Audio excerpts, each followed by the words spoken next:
Harvard के महान professor doctor Subramaniam स्वामी, जनता party के संस्थापक।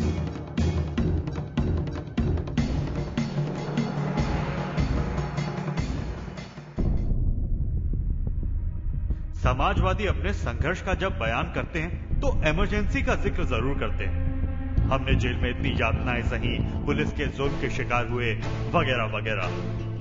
लेकिन ये महान समाजवादी तो इमरजेंसी के दौरान देश छोड़कर अमेरिका भाग गए थे। बाद में जब उन पर यह आरोप लगा तो कह दिया कि जेपी से पूछकर अमेरिका में इमरजेंसी विरोधियों को संगठित करने गए थे। इससे स्वामी की विश्वसनीयता के साथ साथ जेपी की ईमानदारी पर भी प्रश्न उठता है। इनका छदम हिंदू प्रेम जग जाहिर है। आरएसएस के दुलारे बेटे ये शान से कहते हैं कि ये देश हिंदुओं का है।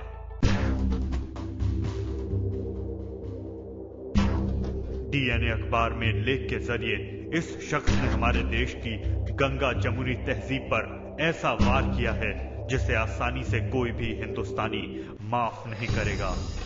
अल्पसंख्यक भाइयों के वोटिंग अधिकार खत्म करने का आह्वान करने वाले और घिनौने विचारों का संप्रेषण करने वाले इस शख्स ने भारतीय पीनल कोड की धारा 153A का ही उल्लंघन नहीं किया है, बल्कि इस शख्स ने इस देश में विभाजन की लकीर खींचने की कोशिश की है। इस शख्स के ये घिनौने विचार मीडिया में आने के बाद हार्वर्ड समर स्कूल के डीन डोनाल्ड एल फिस्टर ने भी इस मामले को गंभीर बताते हुए स्वामी पर कार्रवाई की अनुशंसा की है।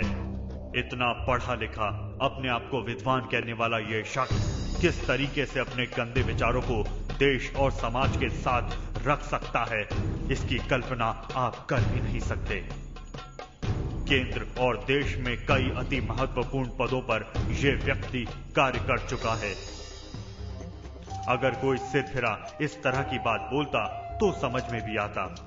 ऐसे में इस व्यक्ति के लिए तिहाड़ जेल भी छोटा पड़ जाएगा। जरा इस महाशय के पर्सनल पारिवारिक लाइफ को ही देखिए। बीवी एक पर्शियन है और सुप्रीम कोर्ट में वकील है। स्वामी के बहनोई जूस हैं, साली ईसाई।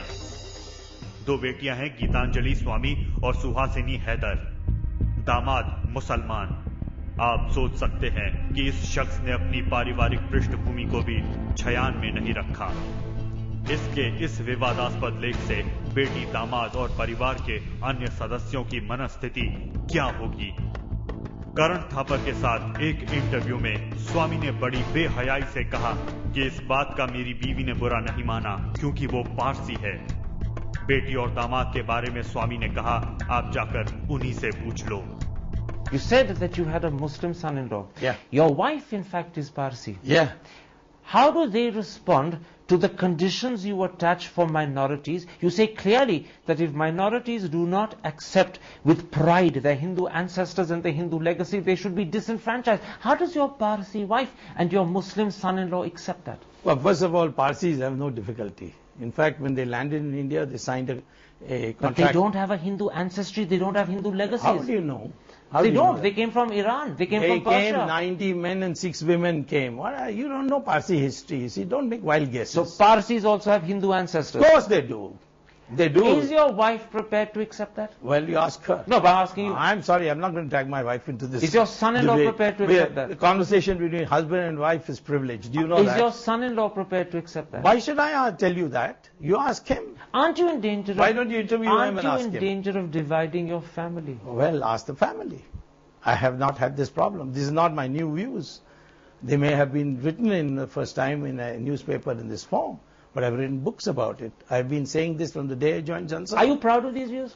Of course, otherwise I wouldn't. There's no question of proud. These are my views. I think the people of India are proud of it. Is your family embarrassed by them? They have not told me so. Are they just Why being don't polite? you talk to my family? Are they just being polite? Well, that you find out from them. You interact with some of them. They happen to be in your channel. Why don't you ask them? ऐसी मनस्थिति किस तरह के व्यक्ति की हो सकती है, इसका अंदाजा आप खुद लगा सकते हैं।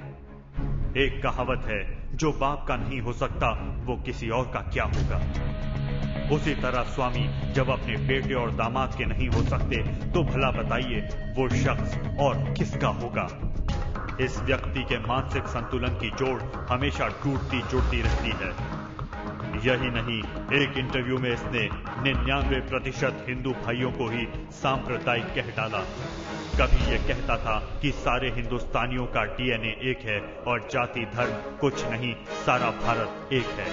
कभी बाबा रामदेव के साथ एक डायस पर बैठकर उन्हें विष्णु का अवतार घोषित कर देता है। तो ऐसे व्यक्ति को दुनिया क्या कहती है? वैसा कुत्ता जिसके रगों में इन्फेक्शन भरा लहू दौड़ रहा है।